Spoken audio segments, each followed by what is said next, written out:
Great. Yeah. So, hey, everyone, welcome so much. Great turnout. Really excited to see all of these faces and names on Zoom. My name, for those of you who might not know me, my name is Joeva Rock. I am a lecturer in the International and Area Studies program here at Berkeley, as well as the instructor for GPP 115. So I'm super excited today because today is the inaugural, whatever we should, cool word we want to use, launch of GPP Live, which is a collaboration between the students and faculty of DevEng 215 and GPP 115, where we are putting the concepts and the theory that we've discussed in GPP 115, putting that to practice. And so today and over the course of 4 eventual meetings, you're going to get the chance to hear from mostly graduate students as well as some faculty on how they work and have worked or done research in the world of poverty alleviation. So today, as I mentioned, as you know, you're here is our first meeting. We have 3 other meetings on Tuesday, October 27th from 2 to 3:30, Tuesday, November 10th from 2 to 3:30, and finally Tuesday, November 17th from 2 to 3:30. And for those of you who are in my class, we have dates and details of all those talks on B courses available to you at any time. Excuse me. So I want to thank Professor Brad DeLong, Yael Perez, and the students at DevEng 215 for really getting this idea off the ground and getting started with it. Before we move forward, I do need to let you know, though you probably already know, that we are recording this event so that we can share it with our colleagues who are in other time zones or otherwise unable to join us. We will not be recording the Q&A section in hopes of kind of having a more natural dialogue. How it's going to work is we're going to have 2 speakers, and then we're going to have time at the end for a Q&A. So next, I want to invite Chetan Chaudhary, who is the Director of Student Programs at the Blum Center, to the floor, so to speak. Chetan is going to talk to us a bit about GPP, the minor, and then he is going to introduce Yael Perez, who is the coordinator of the Infuse and DevEng programs at the Blum Center. And finally, Yael is going to introduce our speakers. So welcome everyone again, and Chetan, the floor is yours. Thanks, Joeva. So great to be here and great to see you all. I just wanted to mention briefly a little bit about what the Global Poverty in Practice minor is about for some of you who haven't heard of it or haven't been exposed too much to what it is. Hopefully some of you are in GPP 115, and if you're interested, you're always welcome to follow up if you are interested in declaring it. So this minor is really about helping students explore their role in addressing poverty and inequality. It was created for undergraduate students on campus who, regardless of their major, wanted to engage in some of the debates that, for those of you who are in 115, the kinds that you all are already exploring through that class. It's meant to build upon your major and prepare students for future engagement, lifelong engagement in poverty action, whether that's through your career, through your professional, your personal life, through your political participation, your plans for future education, and so on. So there's 5 courses for the minor, and GPP 115 is the introductory course for it. And then to go along with that, students engage in what's called a practice experience, where they work with an organization, either internationally or locally, supporting them in some work that relates to addressing poverty or inequality. And that can be in a variety of sectors, working on nutrition, on education, working with financial access, economic development, and so on. So it's really tailored to what students are interested in and what, the interests, the skills that you have. At the moment, those practice experiences are happening for the most part remotely. And we're always working to help support students with identifying practice experiences that will be meaningful to them. And we've been fortunate to be able to do that even in the current situation. But otherwise, students have worked in over 70 different countries for their practice experience, including in the US and in the Bay Area. And then students, after going through that practice experience, take a capstone reflection course that helps them kind of take stock of what they learned through the minor and think through how they'll carry that forward in their life post-graduation. So it's meant to be a very practical program to support your overall engagement with poverty action. And then we have funding to support students to be able to do their practice experience. We have advising throughout the program to help make sure that it's meeting the goals, aspiration, the needs of all the students who are in it. We have a very tight cohort of students. We have at any given time, about 250 students in the minor, but a lot of resources and support to help make sure that their students in the program are able to support each other, and also a really dedicated group of faculty, including Joeva and our other faculty who teach our courses, who are always available to support students as they're thinking through these very difficult but really critical issues. So I'll leave it at that for now. Anyone's welcome to chat me if you have any specific questions, but for now I'll turn it over to Yael Perez to talk about the Development Engineering Graduate Program. Thanks, Chaitan, and hi everyone. Thanks a lot for joining today for yet another Zoom event. I'm sure you're all getting burned out, so I'm particularly appreciative of your choice to attend the GPP Live. My name is Yael, and I'm the coordinator for the DevEng and the Infuse programs at the Blum Center for Developing Economies.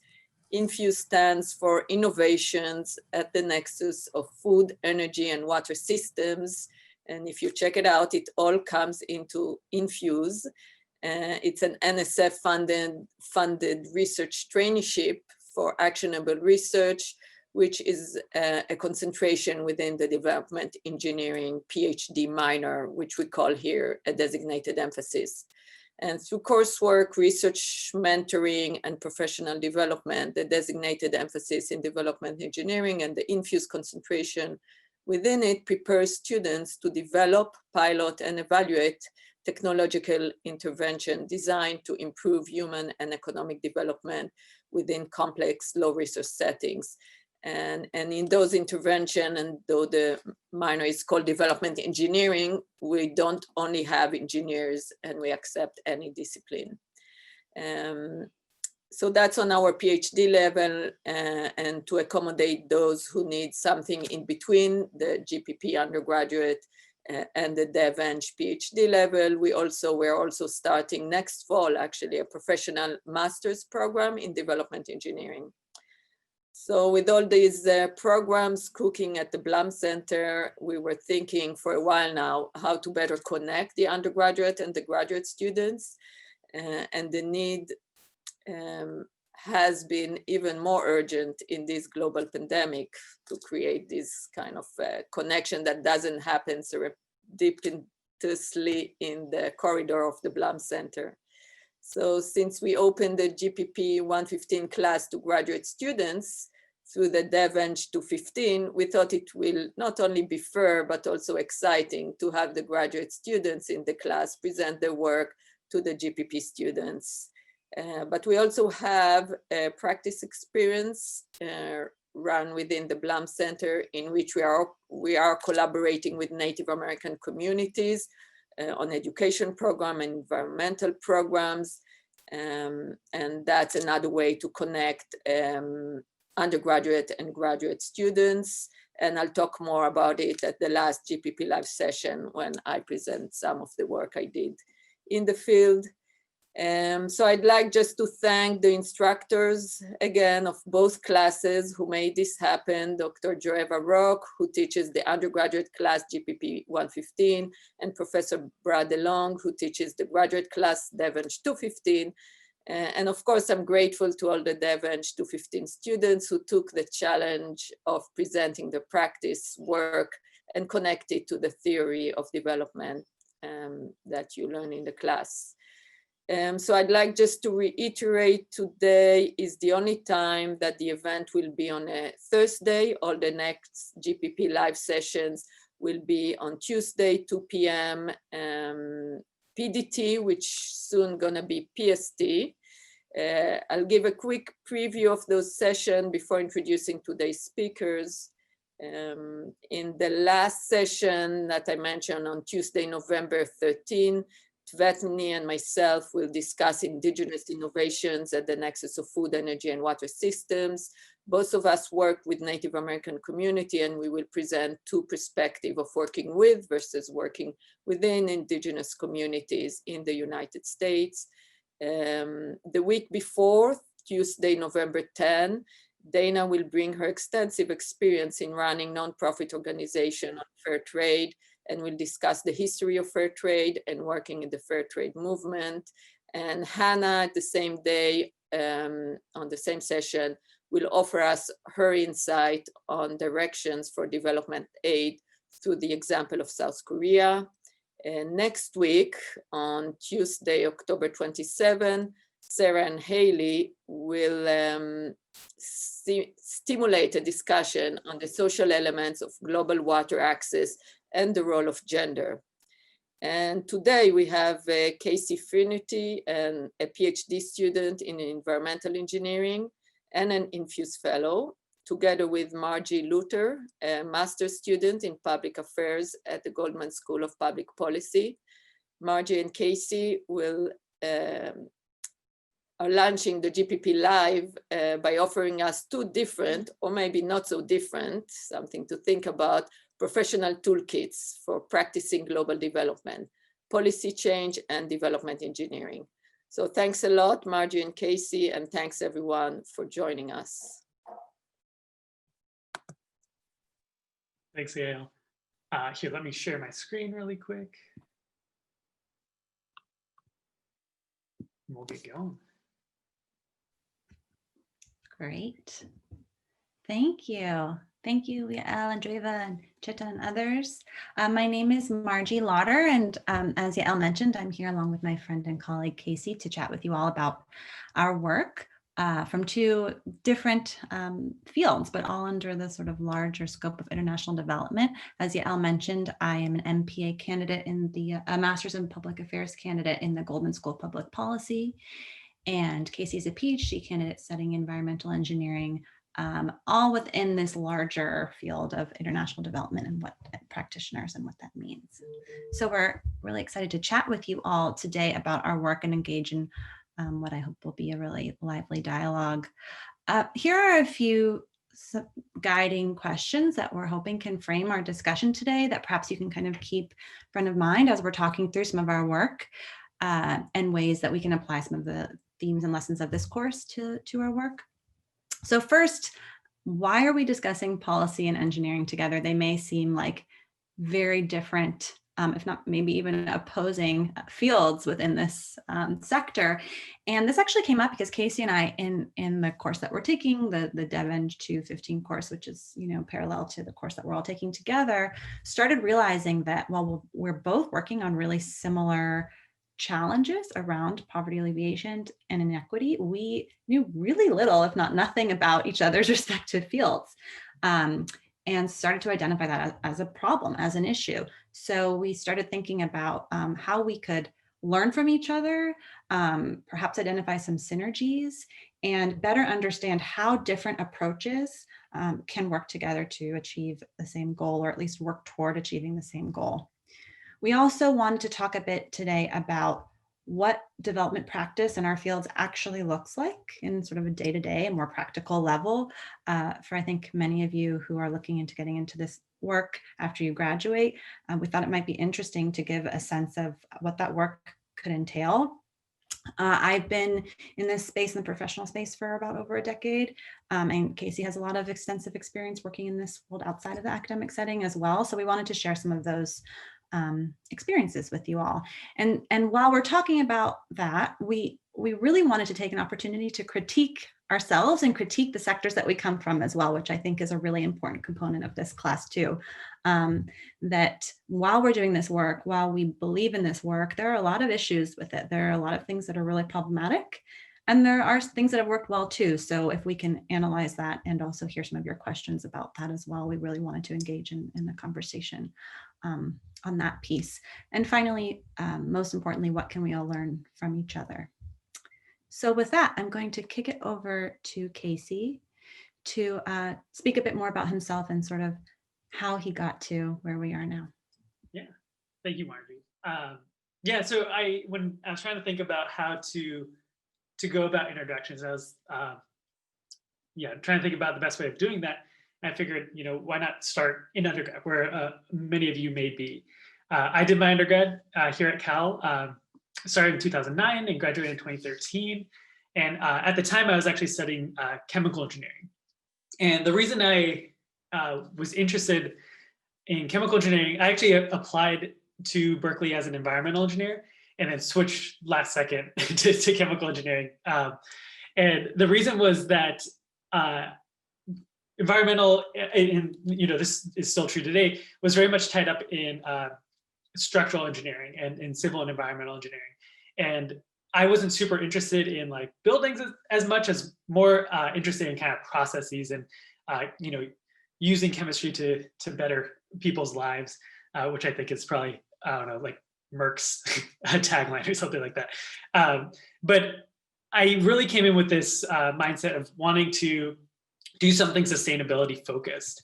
And so where I tried to kind of get started on doing that was through research. And as an undergrad, I began kind of my first research experience was actually with biofuels and actually trying to engineer these bacteria to secrete cellulase at higher efficiencies. And so if I were to sum up kind of my undergraduate research into a single complicated figure, it would probably be this one. Basically, this is a way that we were using kind of this like basically imaging software to quantify how much protein we were able to secrete based on different genetic modifications we made to salmonella.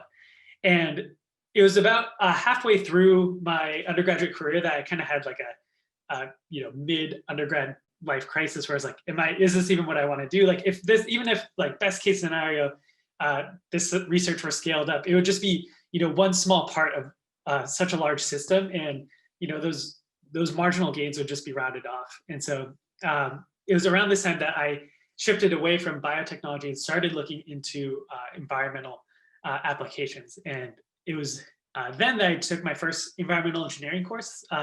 This was natural treatment systems and ecological engineering, which is being offered this spring. If you guys are interested, it's a CE 113. And that's really where I got kind of introduced to water and the world of water. And what we're doing here is we're actually kind of in a wetland that was being used to treat basically human waste. And it was being sent into this natural treatment system. We were measuring kind of like different parameters like pH, nitrogen levels, temperature, all these things throughout this wetland to kind of characterize its performance. It was kind of this first, step into this new world that I was able to get my first kind of working opportunity doing, water-related things. And these are actually images from, I did Cal Energy Corps as an undergrad at Berkeley.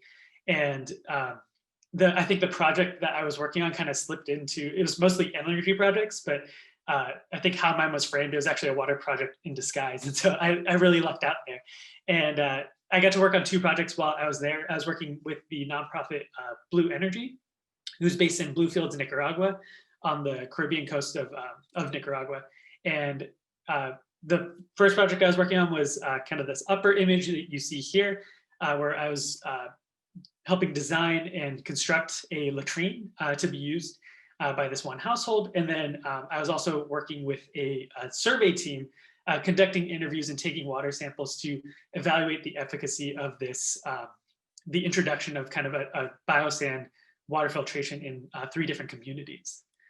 And after kind of this experience, I still was very interested in water, but I wanted to see, I wanted to put my chemical engineering. I suffered, through 4 years of problem sets. I was like, okay, I should probably like use this degree that I've been like working towards. And so I tried to find some intersection between, what I was learning as a chemical engineer and, something to do with water. And so I worked for a membrane manufacturing company as a technical service engineer, basically troubleshooting systems when they are, starting to fail. And it was during this time that I got exposed to kind of a wide range of different applications of kind of this, essentially an industrial water filter used to desalinate different water streams. And it was during this time that I got a little disheartened because I really had wanted to get into the field of water to have a more direct impact on people's lives. However, basically how these water projects work, so you'll have a public utility and they will essentially be like, we need this kind of system, and they put out kind of this solicitation for these engineering consultancies to come in and basically put in bids for like how much it would cost to build this system and what they estimate the parameters would be. And essentially you have all these consulting agencies that are trying to undercut each other. And so the margins on what a company can make from these water applications that provide people water for their daily lives are really small. And so there's not much incentive for people to innovate in this space. And instead, I would be sent out to a wide range of specialty applications is what they were called. And this was like oil and gas and food and beverage. And I just, I wasn't getting that same satisfaction of like trying to, improve the bottom line of these, larger companies. And so it was at that point that I shifted gears and returned to Berkeley to study environmental engineering more formally. And I've been here since 2015. What I do day to day, I find very exciting. Although, if I, were to summarize it, I basically 90% of what I do is just watch water evaporate. Here's an image of some of the research that I'm doing, and what we're focusing on is developing these materials. And I'll talk more about that in a couple slides, but that's kind of how I got to where I am today. And I'm going to swing it back to Margie. Thank you, Casey. I feel like every time I hear you talk about your work, I realize something else I'm learning and didn't understand about this field. It's really fascinating. So my background is there's similarities, which is sort of interesting, and also some differences in terms of the subject matter that we focused on. But I also was an undergrad at UC Berkeley, ended up graduating in 2010 after taking some time. I similarly had kind of a mid-undergrad crisis after, I guess it's only 2 years, but it seems like a long time. I had withdrawn, I took a year off, and this is when I did some work in 2008 with HIV/AIDS organizations in Chennai in India. And when we were talking about voluntourism in this course in particular, I think, that struck a couple chords with, I think, many of us, if not all of us, when talking about how we're exposed to this work, especially for the first time. This was not the first time I'd been exposed to it, but it was probably the most pivotal time. And when I came back to school, I decided to focus on issues around international policies related to development, and specifically around gender and women's issues. That was something that I'd worked on while I was in India and felt very connected to. So my focus in US history sort of shifted to focusing on foreign policy, but I was also an art practice major. So yeah, who would have thought? But then I did an internship fellowship at a think tank in DC, focusing on global health policy. I was really interested in the root causes behind a lot of the issues that I was seeing, and I was feeling that those root causes were linked to policy. And that's something Casey and I were also talking about, how we sort of balance looking at what may seem, a sort of technical solution to a challenge related to poverty, and at the same time you think about the larger systematic structural changes or causes behind those issues. So that took up a lot of my time in DC. And then for the last decade, before coming back to school, back to Berkeley, I was living in DC and New York, and then back in San Francisco working for the international NGO CARE. I was doing all sorts of things, from lobbying the US government for better and more improved foreign aid. I was working closely with the Gates Foundation around funding trips for members of Congress to visit foreign aid programs. A lot of policymakers in Congress who make huge decisions about how much money should be going to these programs have never even visited them or seen them or understand what a dollar invested in these programs looks like or goes to. I was working with students around doing political organizing work, taking them up to Capitol Hill, which you see, this is an older picture here, where we were lobbying members of Congress on issues related to International Violence Against Women Act, food security, the Farm Bill, international reproductive health and rights policies, things like that. And then in New York, I spent some time at our UN office around the Sustainable Development Goals negotiations, focusing on gender. On this picture at the bottom, that if you see that little arrow on the left, that's me way in the back. We had just finished negotiating after a really long night of negotiations, a agreed conclusions document at the CSW, which is the center, which is the Commission on the Status of Women, which is an annual conference at the UN that sets the international agenda for women's issues and sort of defines women's priorities at the global level. So you can see all the member states are in the front, mostly very stoic, except for this dude on the bottom left who's clapping. And then all of us in the back, where most of the women's activists were cheering and being much more loud and inappropriate. And then I decided to come back to school, to the Goldman School, and focus on public policy in particular, because I was having a lot of challenges with a lot of the issues that we've talked about in this class, working for a large international NGO. And we'll talk more about that, but I was eager to kind of take a step back and be able to be more critical and analytical about the work. So you can see, I think one thing to emphasize here is that there's very different paths to get into this field. And this one's mine. Back to you. Yeah, so, now that you have kind of a sense for who we are, we wanted to just kind of like show you, what is it that we do day to day, and what does this look like? And, in what ways does it connect with, international development and development in general? For me, with a background in water technologies, and specifically desalination technologies, I really got interested in desalination processes, and specifically how energy intensive they are. Just to kind of give some basic background on how we, by and large, desalinate water today. You take a feed stream, you can think of this as seawater, and you, under really high pressure, send it to a membrane module, which you see here. And through a process known as reverse osmosis, under this really high pressure, water will actually permeate through a membrane filter, and that will be the permeate or the purified water that you produce, while the salts are rejected by that membrane, and they get concentrated into what is known as brine. And there's this key parameter known as recovery, and this is essentially how much permeate are you recovering, or how much permeate are you producing per unit of feed water. So say you send 2 liters to this system and 1 liter becomes permeate, your recovery would be about 50%. And that may sound, pretty low for, typical water processes have, 98 plus recovery in terms of how much water they're purifying and how much waste they produce. And for seawater desalination, 50 is actually pretty typical. So these systems are, producing a lot of brine, which creates, local pollution hazards. And then they're very energy intensive. And these 2 plots on the right, which are actually maybe a little too technical, but they're actually like what drew me to this field. What I was learning kind of coming in was that there's actually, if you dig deep into the thermodynamics of desalination, there's actually a minimum energy required to even do this process. And this is like regardless of what process that you're using. And so there are 2 factors that affect how much energy this minimum energy requirement is. The first of which is how salty is the feed water coming in. The saltier that it is, the harder it is to extract water from it. The second factor is how much water are you trying to remove from the system. And as you can see, as you increase this recovery or increase your feed water salinity, the minimum energy required increases. And you can see from this plot down here, this dashed line is that minimum energy required for desalination.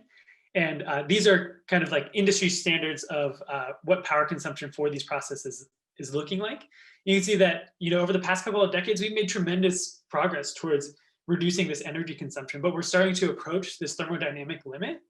And when you compare that minimum energy to other water obtaining processes, in California, we have a large aqueduct system that transports water from the north to the south. You can recycle water, so like taking sewage and treating it and producing it. If you compare kind of the energy required for desalination to those, desalination is still higher. And so there's essentially no world where desalination is going to be, competitive from an energy standpoint. And so that really, I took that more as a challenge as opposed to a fact. And that's kind of what I've motivated me to kind of pursue this research. I do a decent amount of material science. And so I've been working in this, it has a fancy name because I made it up. It's interfacial solar vapor generation. And essentially these processes are taking these porous light absorbing materials that float at your air-water interface where evaporation would be taking place, and exposing them to sunlight so that they heat up and they transfer that heat to water in their pores and they promote evaporation. And this water vapor that's produced can then be condensed as a off-grid way of producing clean drinking water from very saline water sources. The other boxes that you need to check to do this process efficiently, in addition to being this porous light absorbing material, is that you need some sort of mechanism to insulate that heat. So when we generate this heat, we want to retain it at the evaporative interface, and we don't want it to basically conduct away or leach into where we don't want it to be. And then the final box that we need to check is we need some sort of mechanism to replenish the water that has evaporated. And so the tricky part is that insulation and capillary wicking for water replenishment usually work against each other. And so that's one of those challenges that we've been working on. My particular research has actually kind of moved away from these flat materials that float at the air-water interface and have gone towards developing three-dimensional surfaces. And so essentially we would be wicking water up using capillary action to additional surface area for evaporation to take place. And this allows us to essentially pack more surface area into a smaller space, and we can increase the rate at which we're vaporizing water. This is kind of a concept of a technology that we have been working towards constructing. Essentially how this works is you expose kind of these materials to light, as you can see here, and they'll generate water vapor. What this does though, and this is kind of the Achilles heel of most solar stills, they're like, it's like a container with a slanted roof, and so you evaporate water, it'll condense on the top surface and slide down. The problem is that you're evaporating into a very humid environment, and that really suppresses the ability to vaporize water. And so what we have done is we are introducing this vertical axis wind turbine that will directly basically spin a fan down here that circulates that air. And when we're able to do that, we can bring this water vapor down to this lower chamber where it's exposed to cooler temperatures and is able to condense. This is kind of like the initial idea, but we, as an engineer, we have this tendency to come up with ideas that we think are great, but it's very likely that no one else thinks it's great. And so fortunately, a friend of mine, Miriam Karima, she was a master's student at the University of Illinois. She was working on trying to figure out what kind of technology would be suitable for increasing water access for really densely populated islands in Indonesia, where she's from.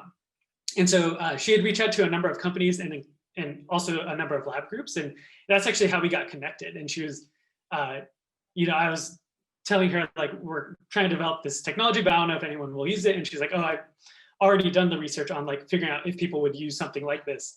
And so we've been like really working together on, especially in this early design phase, like trying to figure out how we can basically meet the needs of these kinds of communities.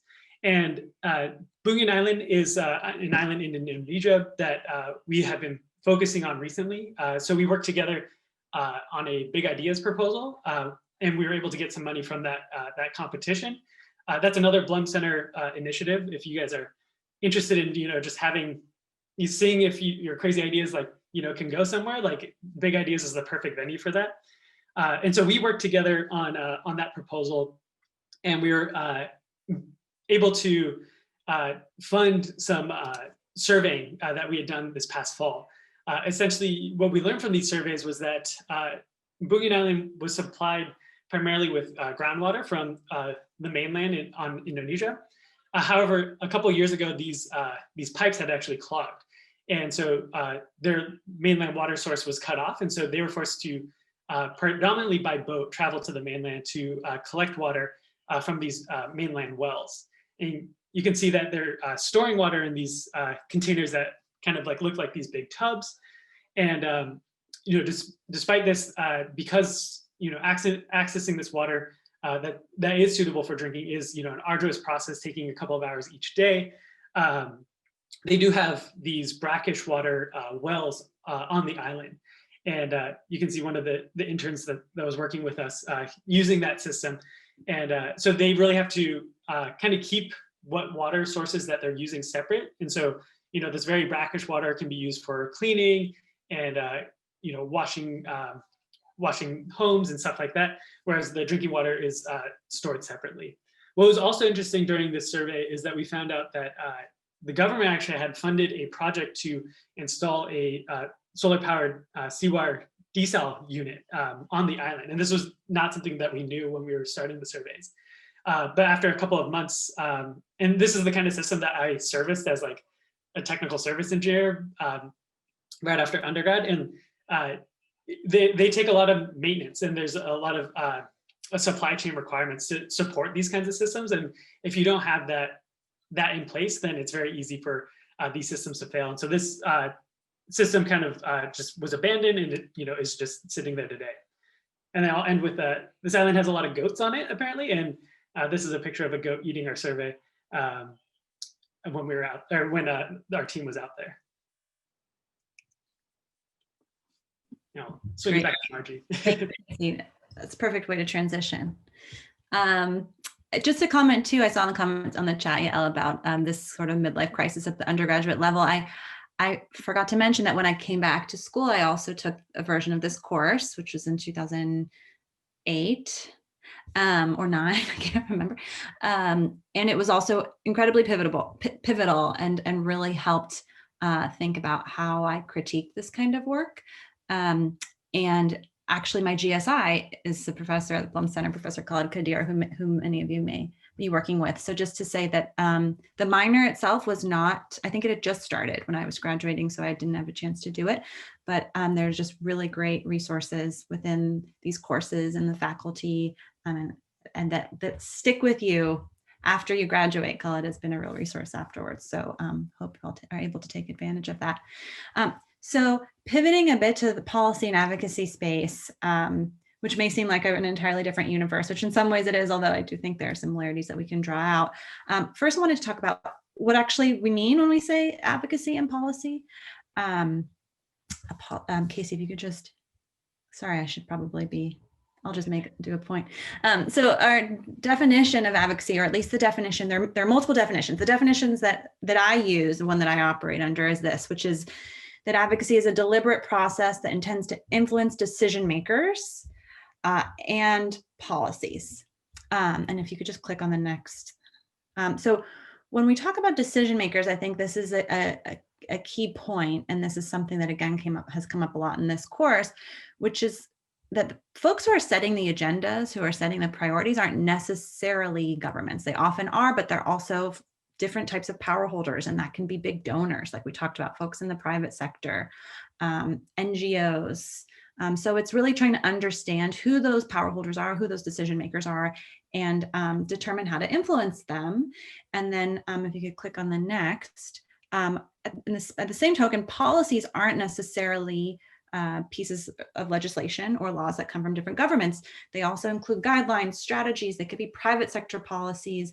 During the week where we discussed neoliberalism and fair trade, I think it was one of the really fascinating things about that week's readings and lectures by Joe Eva was that you could see all the different types of policies and systems and structures that influence that particular issue. So when we're talking about advocacy, it's about breaking those down, trying to find the root causes, and then working with communities to influence them.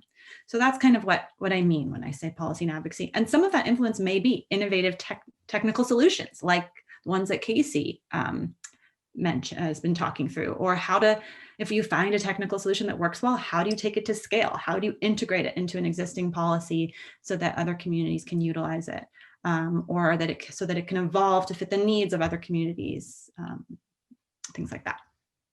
So this is, I'm not going to go through all the details of this, but this is just to give you an example of the policy cycle and the different kind of entry points where you can work on policy and advocacy issues in this space.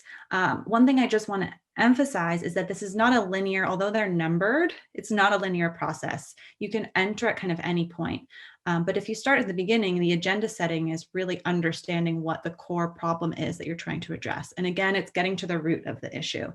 There are lots of exercises you can do to find that root problem. One of them is the 5 whys, which you may have heard of, which is something that, you know, your 2-year-old might ask when you say, why is the sky blue? And then you answer and they say why, and then they say why over and over and over again until you find what's really beneath the issues that you're looking at. Are you trying to address a symptom, or are you trying to address a more systemic root cause of something?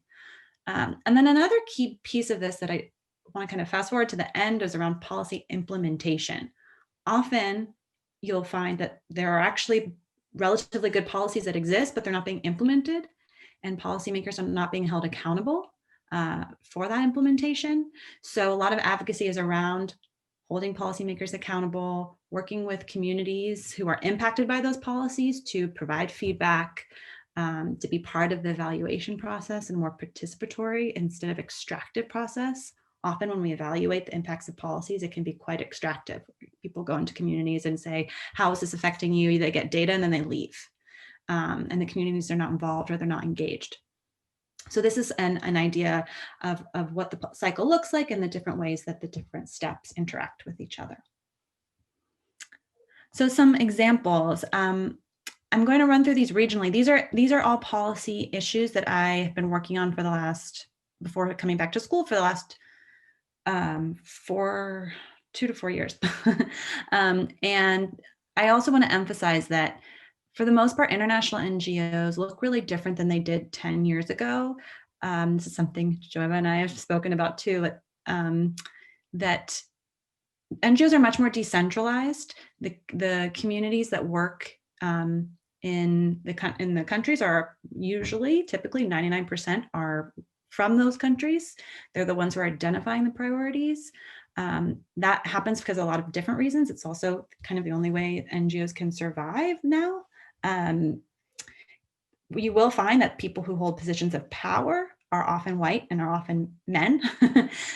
You will also find that they are still subject to donor priorities. So there are still a lot of issues with that, but I will say that a lot of the priorities are often driven by the local communities. So that has evolved, that's shifting, and that is still changing. There's still a lot of cases where that isn't true, but that's changing. So in Southern Africa, for example, our teams there were working on policies to hold their national governments accountable to commitments they already made, where they had said they wanted to devote 10% of their budget toward nutrition programming. And this is a big public commitment called the Malabo commitments. And a lot of governments weren't doing that, some were. So there was a lot of activity around using evidence and data to talk about how well they were faring on meeting their commitments, and engaging with folks like Oxfam and other kind of more campaigning movement type organizations and civil society groups. Another example, Casey, if you could go to, is in West Africa, where we were working on women's economic empowerment policies. And by economic empowerment, I mean the ability for women to control and manage their own financial assets.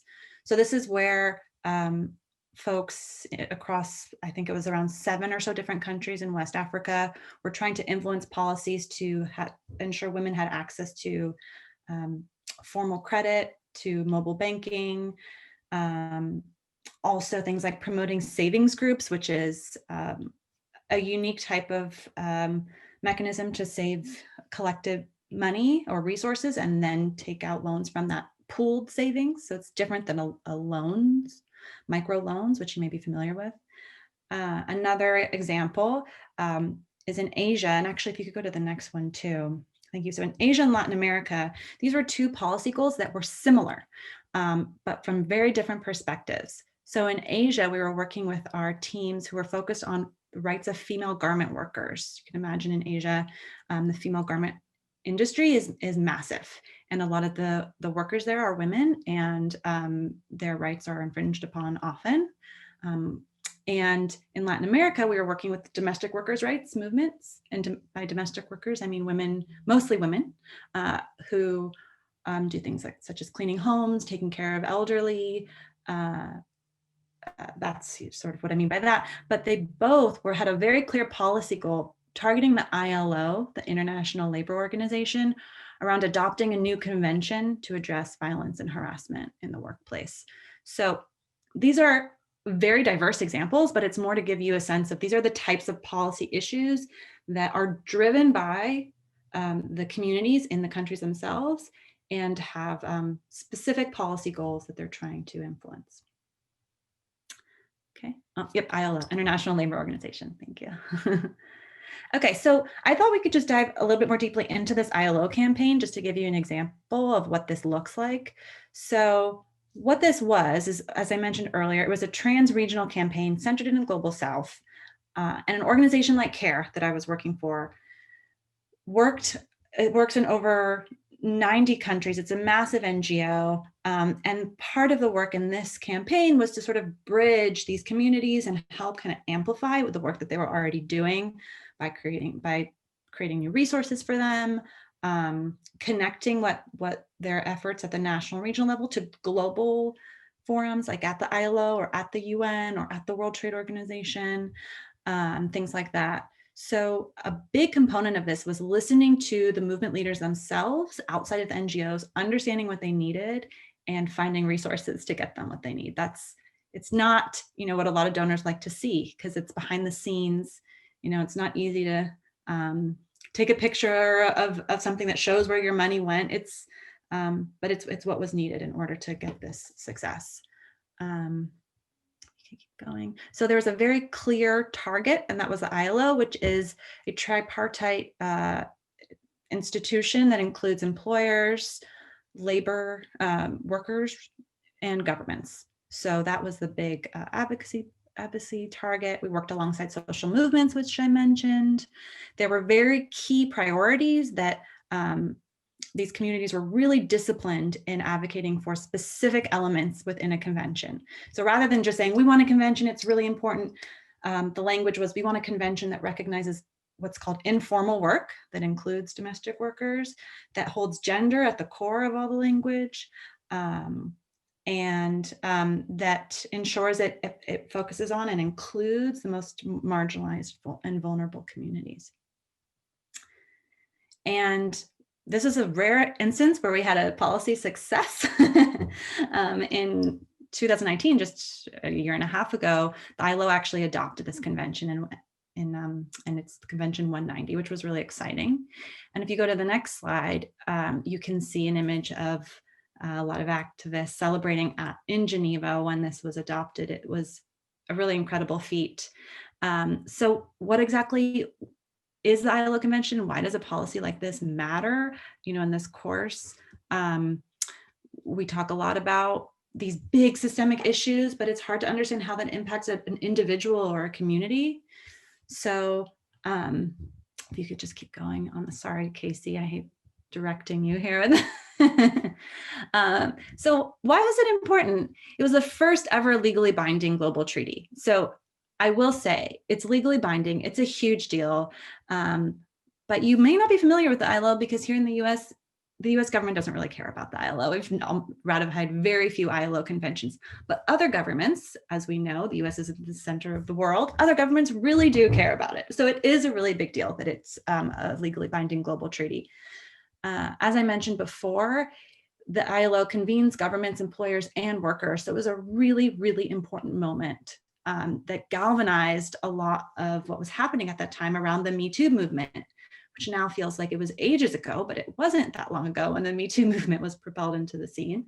And these movement leaders had been organizing for years and years around this issue. So when the Me Too movement sort of exploded on the global stage, they were able to say, this isn't only affecting, wealthy movie stars, as is shown through in the US context, with this Harvey Weinstein scandal. This is affecting 1 in 3 women worldwide. So they were ready. They took advantage of the moment. But it was a product of years of campaigning. And then finally, as I mentioned, it included informal work. Finally, now is a really key time because there's this big win. But if you remember back to that policy cycle, it doesn't just end, it keeps on going. Now governments need to ratify it, they need to implement it, and then they need to be held accountable. So there are efforts around each of those stages to try and meet those goals. And I don't think we have time for this video, we can share it afterwards, but it's just an example of the campaign, which there was a hashtag #ThisIsNotWorking that was used to build momentum and support for the ILO convention. And there were a lot of videos where women were talking about this issue in particular, how it in fact affected them in their industry and what this convention would mean to them. So we can share that with Shoeva. So we've been talking a lot, but I think this is good. We still have time for Q&A, quite a bit of time. So these are some questions that we sort of were posing to ourselves as we were thinking through these issues, but we wanted to share them with you all. I can read through them, but also want folks to be able to add to this, and perhaps we can pause and first see if there are questions from you that we want to address before diving into some of these.